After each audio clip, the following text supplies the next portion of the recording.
দিয়া ইমাম হুসাইন ৭২ জনের কাফেলা লইয়া গো আস্তে আস্তে কারবালার জমিনে এসে পৌঁছে সন্ধ্যা হয়ে যায়। রাস্তা চিনে না। হুসাইন বলেন তাবু গাড়ো, সকালবেলা কুফার দিকে রওনা হব। তাবু গাড়তে গেলে জমিনে কূপ দেয়, মাটির থেকে রক্ত বাহির হয়। গাছের ডালে আঘাত করে, গাছের ডাল থেকে রক্ত বাহির হয়। সঙ্গীরা বলেন হুসাইন ব্যাপারটা বুঝতে পারতেছি না। হুসাইন বলেন রাখো রাখো, এখানে কি কাউরে পাই কিনা জিজ্ঞেস করলেন এই জায়গাটার নাম কি। একজন লোক বলেন আপনারা কোত্থেকে আসছেন? আমরা মদিনার থেকে আসছি। এই জায়গাটার নাম কি? জায়গাটার নাম কারবুলা। হুসাইন একটা চিৎকার মারছে, সঙ্গীরা রে তাবু গাড়ো। আমার নানা বলেছে রে, নানার উম্মতের জন্য আমি হুসাইন কারবালাই নাকি শহীদ হব। মুহররমের ৭ তারিখ তাবু গাড়লেন। সন্ধ্যা হইলে তাবু গাড়লে রাত্র শেষ হওয়ার আগে ৪,০০০ এদিদি শুনল নিরস্ত্র মুসলমানের চারপাশে ঘেরাও করেছে। আজকে সেই নিরস্ত্র মুসলমানের উপর ইরাকের জমিনে বলুন তো আক্রমণ হচ্ছে কিনা? সকালবেলা ডাকে হুসাইন যুদ্ধ করো। হুসাইন বলেন আমি তো যুদ্ধ করতে আসি নাই, বেড়াইতে আসছি। যদি দেখো চিঠি পাই আসছি বেড়াইতে, কোনো কথা মানবো না, যুদ্ধ করো। একদিন ২ দিন ৩ দিন পার হইয়া মুহররমের ৯ তারিখ দিবাগত ১০ তারিখের রাত্রে শেষ চিন্তাধারা। হুসাইন তাবুর বাতিরা জ্বালায় বলতেছেন তোমরা কথা শোনো। কি এখানে অবস্থা ভালো দেখা যায় না, যুদ্ধ করার তো কিছু নাই, তোমরা আমার একটা কথা শোনো। কি? বাতিটা নিবাই দিলেন। নিবাই দিয়া বলতেছেন যে যেদিক দিয়া পারো কারবালা ছাইরা তোমার নিজেদের জান বাঁচাও, কিন্তু হুসাইন কারবালায় শহীদ নানার উম্মতের নাজাতের জন্য। সারা রাত কান্নাকাটি। পারবা? ৯ তারিখ দিবাগত রাত্রে টিভির বর্তাটা বন্ধ রাখতে, রেডিওর চাবিটা বন্ধ রাখতে। হুসাইন কারবালায় সমস্ত লোকদেরকে ৭২ জনের কাফেলা নিয়ে কান্দে, আর আমরা সেই তারিখে টিভি চালাই। কিসের মহব্বত আর কিসের মায়া আর কিসের নামাজ তুমি পড়েছো?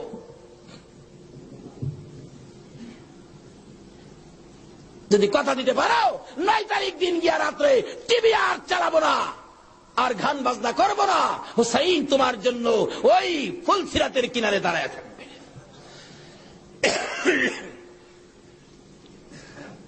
সকাল হয়ে যায়, ফজর আজান দিলে নামাজ পড়ে। নামাজ পড়লেন, এত বিপদ তারপরও হুসাইন নামাজ ছাড়ে না পড়ে। তাহলে বোঝা গেল এই নামাজ ছাড়া গেলে হুসাইনকে পাবো না। নামাজ পড়ে কোরআন শরীফ পড়তে বসছেন, এমন সময় শাহর বানু ৬ মাসের বাচ্চাটা নিয়ে ডাকতেছেন, স্বামী স্বামী গো ৩ দিন পর্যন্ত খানা পিনা কিচ্ছু নাই তাবুতে, এই মরুভূমির গরমের তাপে বাচ্চাটার কলিজা পর্যন্ত শুকায় গেছে, দেখো জিহ্বাটা নাড়াইতে পারতেছে না, ৬ মাস কথা বলতে পারে না, তো একটু পানি যদি খাওয়াইতে পারো মনে হয় বাচ্চাটা বেঁচে যাবে, না হয়তো বাচ্চাটা মরে যাবে। হুসাইন কো দাও দাও দাও, কুলে নিয়ে কাঁদতেছে আর ডাকতেছে, এই যদি সৈন্যরা রে এরকম বাচ্চা তো তোদেরও আছে, দুষ করলে আমরা করছি, এই তো কোনো দুষ করে নাই, একটু পানি বাচ্চাটারে দে, আমার নানা না হইলে কিচ্ছুই হইতো না, এই পানি হইতো না, আজকে আমার নানার আওলাদ মারা যাবে পানির জন্য, একটু পানি দে, অনুরোধ তোদের কাছে, একটু পানি বাচ্চাটারে দে, আমাদেরকে দরকার নাই, বাচ্চাটারে দে। এভাবে ডাকতেছে আর যাইতেছে। দূর থেকে টেনে দিয়ে সৈন্য হুসাইনের দিকে লক্ষ্য করে তীর মারলেন। তীর আইসা হুসাইনের গায়ে তো লাগলো না, হুসাইনের কুলে ৬ মাসের শিশুর কলিজাটার মাঝখান দিয়ে তীর ঢুকে গেছে। আলী আসগর বাবার মুখের দিকে তাকাইয়া জিহ্বাটা বাহির করে দিছে, 2টা চোখ উল্টাইয়া চোখের পানি ছেড়ে ছেড়ে বুঝাইতেছে, বাবা গো মায়ের কাছে বলে দিও আর জীবনে পানি চাইতাম না। হুসাইন বলেন টান দিয়ে তীরটা যখন খুলে ফেললাম, তীরের আগার মধ্যে আমার বাবার কলিজা সিরা আইসা পড়ছে। মৃত শিশু কুলে লইয়া তাবুর পাশে যাইয়া লম্বা ঘটনা ডাকতেছে, ও শাহর বানু কোথায়? কেন?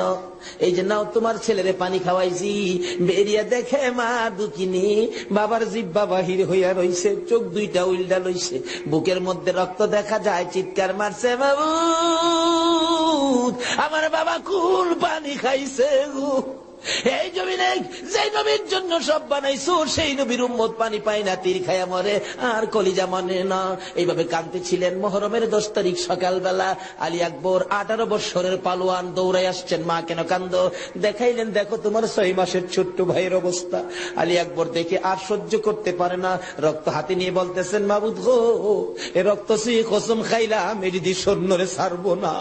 যুদ্ধ শুরু হয়ে যায় মুহররমের 10 তারিখ। আলী আকবর যুদ্ধ করতে করতে পিপাসিত ক্লান্ত হইয়া তাঁবুতে ফিরে এসে ডাকতেছেন, মা মা, এক গ্লাস পানি যদি খাওয়াইতে পারো, কথা দিলাম সমস্ত কারবালার সৈন্য, এই যদি সৈন্য ওদেরকে আমি খতম করে ফেলবো। মা চোখের পানি ছেড়ে ছেড়ে বলেন, আলী আকবর রে, পানি যদি থাকতো তোর ভাই কি তীর খায়া মরতো? নাই রে বাবা, পানি নাই, পানি নাই। মায়ের পায়ে সালাম করলেন আর চোখের পানি ছেড়ে দিলেন। মা মা গো, বিদায় দাও গো, দেখা হবে হাসরের ময়দানে। যাইতে যাইতে যাইতে যাইতে একটু যাই আবার ফিরে ফিরে চাই, মা বিদায় দাও, দেখা হবে হাসরের ময়দানে। মা দুইটা হাত বাড়ায় ডাকে, আর ফিরে ফিরে চাইস না রে বাবা, আর ফিরে চাইস না, সহ্য হয় না। যুদ্ধ করতে করতে আলী শহীদ। এইভাবে পুরুষ যারা ছিল সব শহীদ, শুধুমাত্র বাকি জয়নাল আবদিন বিমারি আর ইমাম হুসাইন। হুসাইন তরবারিটা নিয়ে পোশাক পরে তৈয়ার হলেন। জয়নাল আবদিন দাঁড়াইতে পারে না, পড়ে যায়। তারপরেও ডাকে, হুসাইন গো তুমি যাইও না, আমি জয়নাল যাব। বিমারি উঠতে পারে না, তবু হুসাইনের পক্ষে যাইতে চায়। আর আমরা শক্তিশালী হইয়াও হুসাইনের পক্ষে যাইতে চায় না। এবার বলতেছেন, জয়নাল রে তুমি যাও না, তুমি যদি যুদ্ধের ময়দানে শহীদ হয়ে যাও, নবীর বংশের বাতি টুকুন কে জ্বালাবে? হুসাইন যুদ্ধে চলে যায়। লম্বা ঘটনা সংক্ষেপ করে দিলাম। মুহররমের 10 তারিখ যুদ্ধ করতে করতে তীরের আঘাত, বল্লমের আঘাত লাগে আর রক্ত জর্জর করে পড়ে, রক্তে জামা ভিজে যায়, গোড়ার পিঠ পর্যন্ত লাল হয়ে যায়। আরে রক্তে লালে লাল হইল কারবালার ময়দান। বলুন, রক্তে লালে লাল হইল। শহীদ হলো ইমাম হুসেন নবীর জানের জান, শহীদ হলো ইমাম হুসেন নবীর জানের জান। রক্তে লালে লাল হইল কারবালার ময়দান, হায়রে রক্তে লালে লাল হইল। এজিদি সেনা সীমার এসে হুসাইনের বুকে বসে, এজিদি সেনা সীমার এসে হুসাইনের বুকে বসে, ছুরি দিয়ে কাটে গলা, বাঁচে না আর প্রাণ, ছুরি দিয়ে কাটে গলা, বাঁচে না আর প্রাণ। রক্তে লালে লাল হইল কারবালার ময়দান, হায়রে রক্তে লালে লাল হইল। দুধের শিশু আলিয়াস ঘরে পানি চাইলো মায়ের দ্বারে, দুধের শিশু আলিয়াস ঘরে পানি চাইলো মায়ের দ্বারে। পানি পানি বলে সে যে দিয়ে গেল প্রাণ, পানি পানি বলে সে যে দিয়ে গেল প্রাণ। রক্তে লালে লাল হইল কারবালার ময়দান, হায়রে রক্তে লালে লাল হইল। শহীদ হলো ইমাম হুসেন নবীর জানের জান, শহীদ হলো ইমাম হুসেন নবীর জানের জান। রক্তে লালে লাল হইল কারবালার ময়দান, হায়রে রক্তে লালে লাল হইল। বলতেছিলাম, হুসাইন সমস্ত শরীর থেকে রক্ত ঝরে ঝরে দুর্বল হয়ে যায়। পানির পিপাসিত ক্লান্ত হইয়া গোড়ার থেকে নেমে যায়। পুরাত নদীর কোনার কিনারে যাইয়া একটু পানি হাতে নেয় খাওয়ার জন্য, হাতে নেয় পানি, হয়ে যায় রক্ত। হুসাইন কান্দে, মাবুদ গো, আমার নানা না হইলে কিছু হইতো না, আমার নানা না হইলে জগতের কিছু হতো না, পানিও হতো না। আজকে নানার বংশ, নানার আওলাদ পানি পায় না, আমি হুসাইন পানি খাবো না। এবার দৌড়া যাইয়া আবার চাইলেন গুড়ার উপরে উঠবো, যুদ্ধ করবে। হুসাইন গুড়ার উপরে উঠতে চায়, শরীর দুর্বল, গুড়ার উপরে উঠতে পারে না, বারবার চেষ্টা করে উঠতে পারে না। অবশেষে গুড়ার উপরে পিঠটার মধ্যে হাতটা দিয়ে মাথাটা ফালাইয়া কাঁদতেছে, বাবু আমার নানার উম্মতের জন্য মায়ের দোয়া বুঝি কবুল হয়ে গেছে। বহু চেষ্টা করলেন, গুড়ার পিঠের উপরে আর উঠতে পারে না। দৌড়া এসে সীমার ধাক্কা দিয়ে জমিনে ফালাইয়া বুকের উপর চড়ে বসছে। হুসাইন বলেন, সীমার রে, আমার নানা বলেছে রে কারবালায় শহীদ হব, আমার নানার উম্মতের মুক্তি পাবো।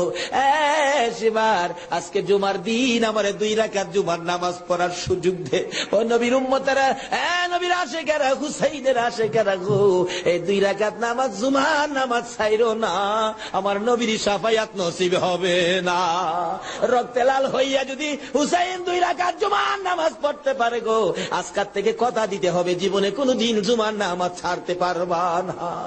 জুমার নামাজ আদায় করতে সময়টুকুন দিলে নামাজ শুরু করে দিলেন, রুকু সিজদার কাজ শেষ করে তাশাহুদে বসে সালাম ফিরানের আগ পর্যন্ত কাছাকাছি বসে বসে এই যে সৈন্যরা নামাজের ভিতরে প্রত্যক্ষদর্শীরা বলেন এক একটা করে তীর মারে হুসাইনের গায়ে। ডান দিক দিয়া যদি তীরটা মারতো, বাম দিক দিয়া বেরিয়ে যাইতো, সামনে দিয়া মারলে পিছন দিয়া বেরিয়ে যায়, এই কিসিমের তীর গো নামাজের ভিতরে বাহুতুরটা তীর লাগাইছে।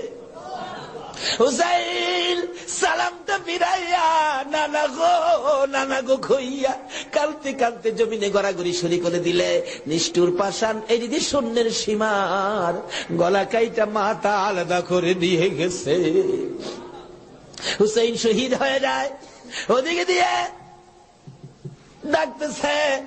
মুহররমের 10 তারিখ সন্ধ্যা যখন হয়ে গেল, উম্মে সালমা বলেন আমি মাগরিবের পর থেকে শুনতেছি নবীর রওজার চারপাশে কে যেন হাউ মাউ করে কাঁদতেছে। মনে বড় অশান্তি, কিসের কান্দার আওয়াজ? দৌড়ায় যাইলাম, যাইয়া দেখি কোনো মানুষ দেখি না, কে যেন কান্দে। এসারের নামাজ পড়ে আমি উম্মে সালমা ঘুমের ঘরে ঘুমিয়ে গেলাম। এমন সময় দেখি আল্লাহর বন্ধু কাঁদতে কাঁদতে কোত্থেকে যেন আসতেছে। কাছাকাছি আসার পরে দেখি আবার রাসূলের গায়ে রক্ত মাখা মাটি দেখা যায়। উম্মে সালমা বলেন হুজুর কেন কান্দেন রক্ত মাখা মাটি শরীরে লইয়া? আমার নবী বলেন উম্মে সালমা রে, বোতলের মাটির দিকে তাকাইয়া দেখ, বোতলের মাটির অবস্থাগুলো দেখ। উম্মে সালমা বলেন তাকাইয়া দেখি বোতলের মাটি লাল হয়ে গেছে। আবার রাসূল বলেন উম্মে সালমা রে, আমার হুসাইন কারবালায় নাই রে, কারবালায় না। উম্মে সালমা বলেন প্রশ্ন করলাম ইয়া রাসূলুল্লাহ, হুসাইন তো কারবালায় শহীদ, আপনার রওজার পাশে কাঁদলো কে জানতে চাই। আমার নবী বলেন আরে উম্মে সালমা, আমার হুসাইন যখন কারবালার জমিনে তীরের আঘাতে নানা কইয়া ডাক মারছে রে, আমি নবী রওজার থেকে বাহির হইয়া দৌড় মারছি। ওই সময় রহমতের ফেরেশতারা আমার রওজার পাশে বসে বসে কাঁদছে। আমি কারবালায় যাইয়া দেখি আমার হুসাইন তীরের আঘাতে রে নানা নানা কইয়া গড়াগড়ি করে। আমি হুসাইনকে আনজায়া ধরেছি। হুসাইন তীরের আঘাতে যতটা গৈর দিছে রে, আমি রাসূল হুসাইনের সাথে ততটা গৈর কারবালার জমিনে দিয়েছি। এই হুসাইনের রক্ত কারবালার মাটিতে পড়েছে, এই রক্ত মাখা মাটি আমি নবীর গায়ে লাগছে। এই উম্মে সালমা জানাইয়া দিস রে, এই রক্ত মাখা মাটি আমি রাসূলের কাছে জমা থাকবে। আসরের জমিন যেদিন গায়েব হবে, আমি আমার মাওলার দরবারে হুসাইনের রক্ত মাখা মাটিগুলি তুলে ধরবো। মাবুদ, আমার মেয়ে ফাতেমা সন্তান কুরবানি করেছে আমার উম্মতের নাজাতের জন্য। এই যে দেখো হুসাইনের কারবালার রক্ত মাখা মাটি তুলে ধরলাম, আর ফাতেমা হুসাইনের মাথাটুকু লইয়া দাঁড়াইয়া বলবে আমি হুসাইনের মাথাটুকু তুলে ধরলাম। মাবুদ গো, এর বিনিময়ে আমার বাবার উম্মতের মাফ করে দাও।